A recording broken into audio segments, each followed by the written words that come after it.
아침에 나로 주의 인자한 말씀을 듣게 하소서. 내가 성도 여러분 안녕하세요. 금요일입니다. 오늘도 하나님의 은총이 여러분들의 삶의 자리 가운데 가득하기를 소망합니다. 제가 말씀 한 곳 봅니다. 로마서 2장 13절 한 절 말씀 제가 봉독해 드립니다. 하나님 앞에서는 율법을 듣는 자가 의인이 아니요 오직 율법을 행하는 자라야 의롭다 하심을 얻으리니. 아멘. 저희 청년 때 이 신앙의 문제를 가지고 어떤 주제를 정하고 토론들을 많이 했습니다. 그때 토론을 했던 주제 가운데 어떤 것이 있었느냐 하면 예수님을 믿고, 즉 복음을 듣고 그 복음을 믿은 사람은 구원에 이르게 되는데, 그러면 예수님이 오시기 이전의 사람들, 그리고 이 땅에 살았지만 복음을 전혀 듣지 못했던 사람들에게는 구원이 있느냐 없느냐라는 그러한 주제를 가지고 많이 토론을 했습니다.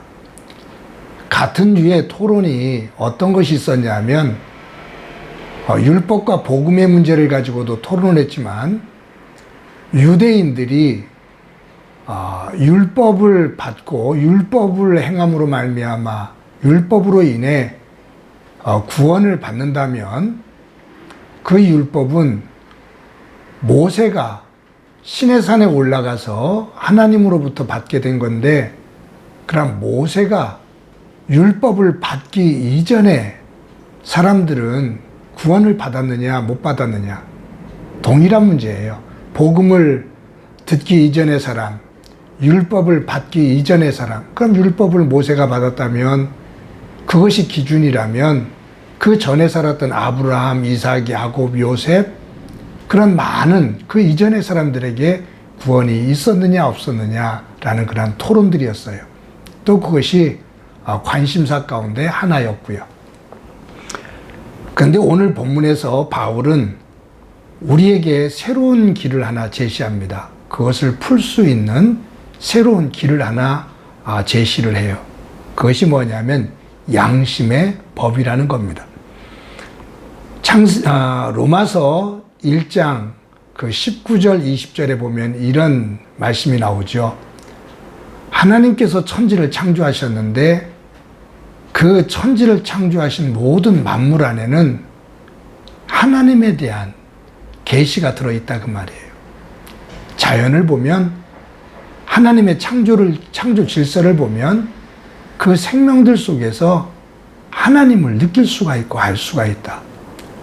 이거를 조직신학에서 표현한다면 일반 계시다.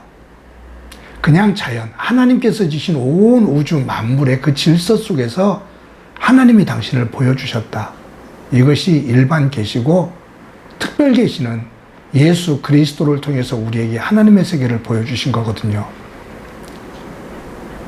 하나님께서 지으신 온 우주 만물을 통해서 그 속에서 하나님을 보여주셨는데, 알려주셨는데, 거기에서 나는 하나님을 몰라, 하나님에 대해서 아는 것이 없어 라고 핑계할 수가 없다.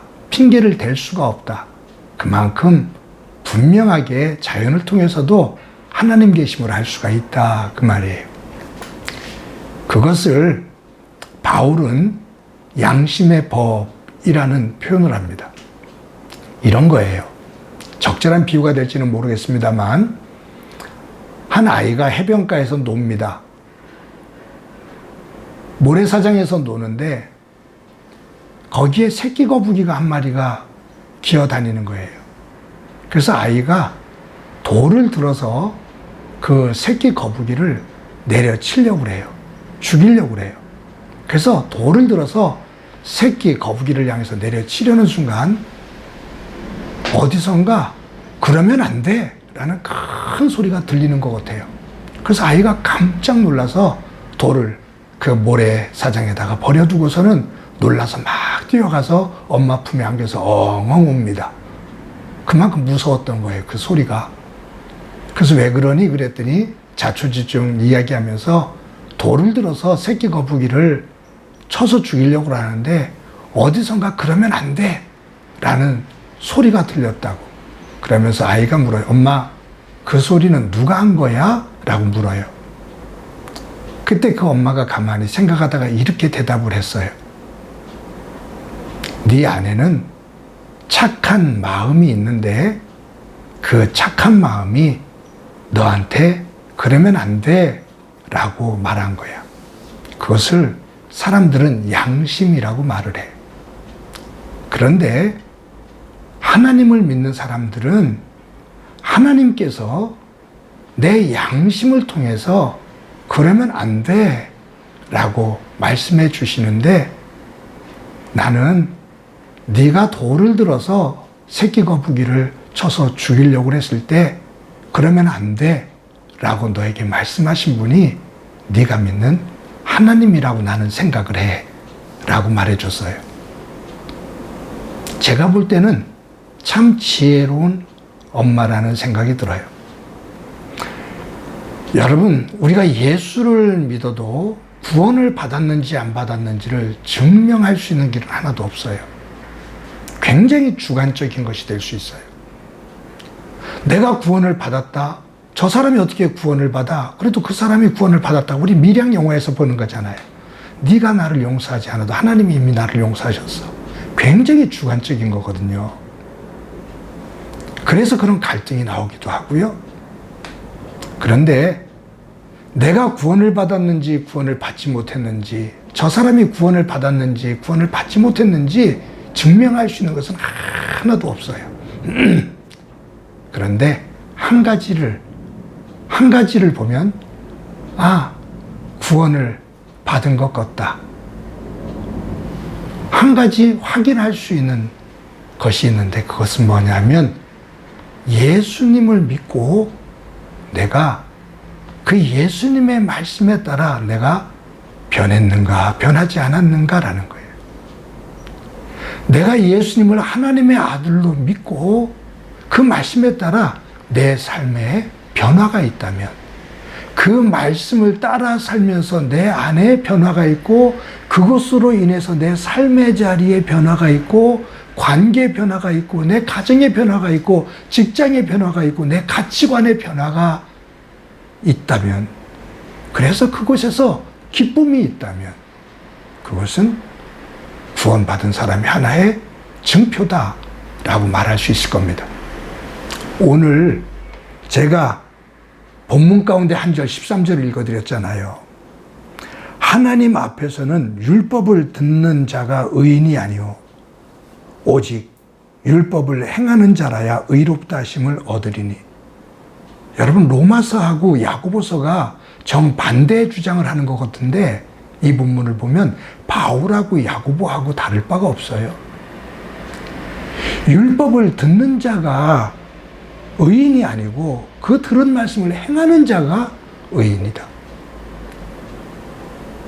내가 믿는다라고 말하는 자가 구원을 받은 것이 아니라 그 믿음을, 말씀을 행하는 자가 구원을 받은 거다. 나는 내 믿음을 행함으로 보이마. 네 믿음을 행함으로 보여봐라. 행함이 없는 믿음은 죽은 믿음이다. 정반대의 이야기가 아니라 바울과 야고보의 궁극적인 결론은 하나님 안에서의 열매입니다.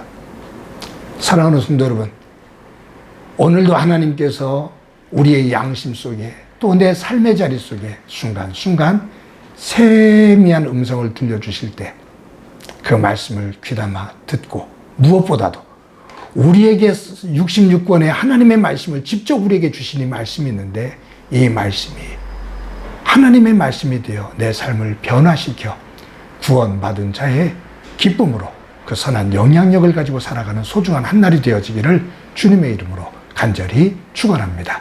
기도합니다.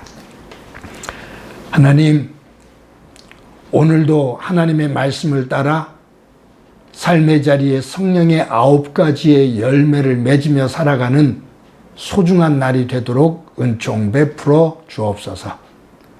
복음의 기쁨을 가지고 살아가며 다른 사람들에게 복음의 영향력을 끼치고 빛과 소금의 역할을 감당하게 하옵소서. 오늘도 주께서 성령 안에서 도와주시리라 믿고 예수님의 이름으로 기도드립니다. 아멘.